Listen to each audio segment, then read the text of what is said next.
లోక్సభ ఎన్నికల నియమావళి అమల్లో ఉండడంతో రాష్ట్రంలో పలు శాఖల అధికారులు బదిలీలు నిలిచిపోయాయి. ఐఏఎస్, ఐపీఎస్లను బదిలీ చేసేందుకు ప్రభుత్వం రంగం సిద్ధం చేసింది.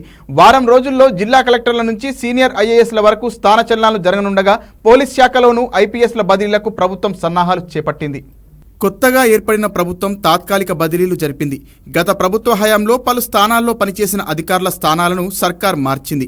బదిలీలకు అడ్డుగా మారిన లోక్సభ ఎన్నికల ప్రవర్తన నియమావళిని తొలగిపోవడంతో ప్రభుత్వం పాలనాపరమైన ప్రక్షాళనలో భాగంగా పెద్ద ఎత్తున మార్పులు చేసేందుకు సన్నద్ధమైంది.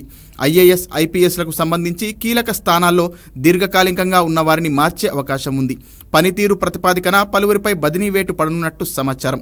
మరోవైపు అన్ని ప్రభుత్వ శాఖల్లోనూ ప్రక్షాళనకు రాష్ట్ర ప్రభుత్వం ఆదేశించింది. ఎన్నికలకు ముందు బదిలీ అయిన వారిని పాత ప్రాంతాలకు బదిలీ చేయడంతో పాటు శాఖాపరంగా పనితీరు ఆధారంగా మార్పులు చేపట్టాలని నిర్దేశించింది.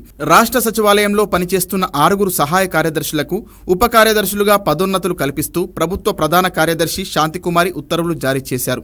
పదోన్నతి పొందిన ఉద్యోగులను ప్రభుత్వం పురపాలక, విద్య, గిరిజన సంక్షేమం, రోడ్లు, భవనాలు, స్త్రీ శిశు సంక్షేమ శాఖల్లో నియమించింది.